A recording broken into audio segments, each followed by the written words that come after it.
Olá, que o Espírito Santo possa iluminar a tua mente enquanto você ouve essas palavras. Se perguntassem para você qual é a doença mais grave que existe no mundo, você saberia responder? Bom, uma doença que sempre apavorou a humanidade e não é de bobeira é o câncer. E quando nós falamos do pecado, muitas pessoas dizem que o pecado ele é o câncer da alma, né? Poeticamente, filosoficamente, muitas vezes ele é tratado assim. Falam também que o pecado é a lepra, né? Da alma. Já ouviu isso? Tem pessoas que dizem isso. A Bíblia trata o pecado com muita seriedade, e realmente como uma doença grave, gravíssima e que precisa de cura. Bom, nós poderíamos falar desse assunto em vários vídeos, mas ao mesmo tempo nós podemos dar uma base de resposta que seja firme, sólida e que dê para entender. E é o que nós vamos tentar fazer aqui no vídeo, tá? Então, vamos pensar assim, de uma maneira até certo ponto matemática, né? Então, o pecado é uma doença. A cura, o remédio, é a graça de Jesus. Tem outro remédio? Não. Não existe outro remédio para curar desse mal. Aquilo que vai um dia finalmente erradicar, extinguir, o profeta Daniel usa, em Daniel 9:24, aquilo que vai extinguir o pecado é a graça de Deus. Não tem outra coisa. Várias teorias foram inventadas, né? No Brasil, que não é um país antigo, uma das teorias é a reencarnação. Você volta aqui para se purificar, vez após vez, até o dia, mas não é isso que a Bíblia diz, tá? Então, eu gostaria de chamar a tua atenção especialmente para um capítulo da Bíblia que vai ser a sua lição de casa. Você vai ler com calma, sublinhando, meditando, mastigando cada texto, cada verso.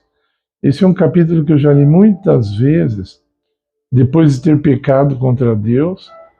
Muitas vezes eu li esse texto, era aquilo que eu precisava, é a cura que eu preciso hoje, tá? Então, a graça. E ali Paulo mostra esse embate, essa luta entre o pecado e a graça. Infelizmente, eu vejo isso, até mesmo em teólogos, até mesmo em doutores em teologia, explicado de uma maneira, aqui não é questão de ser certo ou errado. Eu queria falar aqui sobre a intensidade, ou o poder que existe na graça. Tá? Porque alguns, quando falam da luta, do pecado e da graça, falam de uma forma assim, é uma luta de muitos assaltos, né? Many rounds, né? Muitos rounds, então precisa ali de uma preparação grande, né? E são dois lutadores muito fortes, mas não é isso que a Bíblia diz. Em Romanos 8, eu vou usar um exemplo bem infantil, pra você ter uma ideia. Seria como você pegar o Mike Tyson no auge da carreira dele. Não sei se você sabe, mas o Mike Tyson, um dos maiores boxeadores da história, teve a época no auge dele que ele disse que queria lutar com 2 lutadores de uma vez, porque com um só estava sem graça. Chegou ao ponto de a pessoa estar entrando no hotel cassino para assistir a luta do Mike Tyson, e quando eles entravam, a luta já tinha terminado. A pessoa não podia atrasar. E a chance da luta dele terminar no primeiro round, no primeiro assalto, como alguns dizem, era enorme, tá? Então, vamos fazer de conta que o Mike Tyson representa a graça. E do outro lado, o pecado vai ser representado por quem? Por um grande boxeador? Não, por um bebezinho. Começou a andar agora, faz um mês que ele está andando. Quem vocês acham que ganha a luta? É uma luta difícil? Não é nem graça, né? Não é verdade? Bom, mas é isso que Paulo fala em Romanos 5, ele fala, onde tem o pecado, a graça superabunda. É como se fosse assim, transborda. Onde tem o pecado, a graça de Cristo entra ali, seria como você abrir uma torneira para limpar um copo sujo e vai caindo tanta graça ali, a sujeira vai saindo, saindo, saindo, o copo já está limpo, mas a água vem, limpa, e é isso. Falando em termos bem simples. O pecado não tem a mínima chance com a graça. A mínima. Mas aí você fala assim, bom, mas eu ando na graça de Cristo há tanto tempo e eu não venci o pecado me derruba, o pecado me domina.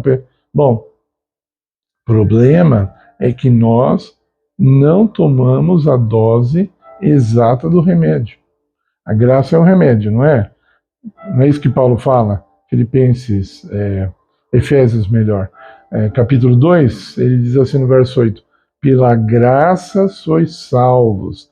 Eu sempre gosto de falar, o texto original não usa a palavra salvo, usa curado. Pela graça vocês são curados. Isso não vem de vós, é mediante a fé, não vem de vós, é um dom de Deus. Então, quando a pessoa tem fé, ela recebe essa cura e aí ela começa a andar em novidade de vida. O pecado, diz o apóstolo Paulo, já não tem domínio sobre ela. Está lá em Romanos também. Então, até que Paulo chega ao ponto de fazer um dos textos mais fortes do Novo Testamento, Gálatas 2, verso 20, ele fala, eu não vivo mais, Cristo vive em mim, eu já morri, Cristo vive em mim. Ele tomou tanto desse remédio chamado graça, que agora o pecado estava para ele sem graça. O pecado era sem graça para ele. Okay? Então, já fizemos um vídeo aqui no canal falando assim, se você não odeia o pecado, jamais você vai abandoná-lo. O problema é que nós gostamos, você gosta de um pecadinho, eu gosto de outro diferente do seu, e aí a gente fica com dó de jogar no lixo, e aí nós vamos vivendo achando que dessa forma Deus vai aceitar, mas não é verdade. Deus não vai aceitar que você continue enfermo, sendo que você poderia estar bem. Eu já falei para vocês, todo mês no Hospital do Rim, eles publicam o número de pessoas que deixaram, que os rins transplantados dela, os rins novos, deixaram de funcionar, porque elas pararam de tomar remédio. Se você toma a graça um mês, até um ano e depois para, não vale. Então quanto tempo que eu tenho que tomar a graça? Até a volta de Cristo. Eu diria até mais, mas isso é um assunto muito profundo, não são todos que estão preparados para ouvir, então eu vou falar assim, até a volta de Jesus. Para mim, continua, mas é um outro assunto. Eu não creio que os atributos de Deus tenham prazo de validade. Tá? Então, é isso que eu penso. Tá? Se você falar que os anjos de Deus não precisam da graça dele, porque eles nunca pecaram, então eu já discordo, mas eu tenho um pensamento um pouco mais profundo, talvez, ou pelo menos diferente sobre o assunto. Eu creio que os atributos de Deus sempre existiram e sempre existirão. Então, é um assunto para um outro vídeo. Você está tomando a dose exata de graça que você precisa na sua vida? A graça é um poder de Deus, é algo real, é uma lei. A graça é uma lei como as leis físicas. Lembra que eu falo da lei da gravidade? Dou sempre esse exemplo. Então, a graça é uma lei também verídica. Quando ela entra no seu corpo, na sua mente, ela age. A graça age em nossa mente, ela age em nosso coração, se ela for verdadeiramente recebida. A graça não é um conceito filosófico abstrato, é algo que existe. Os cientistas provam a graça, nem quero saber. Provavelmente eles vão falar que não, eles não estão interessados nisso. Se eles estivessem em humildade diante de Jesus, você acha que o cientista vai ficar humilde diante de Jesus, orando de joelhos, pedindo revelação? Se eles fizerem isso, o Espírito Santo vai mostrar que a graça se prova cientificamente. Eles não vão fazer isso. Eu não vou, porque não é minha profissão, não sou cientista. Então, eu só estou aqui experimentando. Você não precisa ser cientista para perceber que o açúcar é doce e o limão é azedo. Não precisa fazer um curso de ciência explicando o que é o azedo, a origem. Você põe na boca azedo, já sabe, né? Bom, foi um prazer falar com vocês sobre esse assunto. Vamos falar muito mais. Compartilhe esse vídeo, porque muita gente precisa desse remédio, precisa da graça para ser curado. Só os curados entrarão no reino de Deus. A cura acontece aqui, não é lá no céu. A cura não acontece na volta de Jesus. Ela ocorre agora, hoje. Se ouvirdes a sua voz, não endureçais o vosso coração. E aí eu peço também, já se inscreveu no canal? Se inscreva. Não perca nenhum vídeo. Deixe o seu like, porque assim você vai fortalecer o canal. Deixe seu comentário, assim também você vai fortalecer o canal.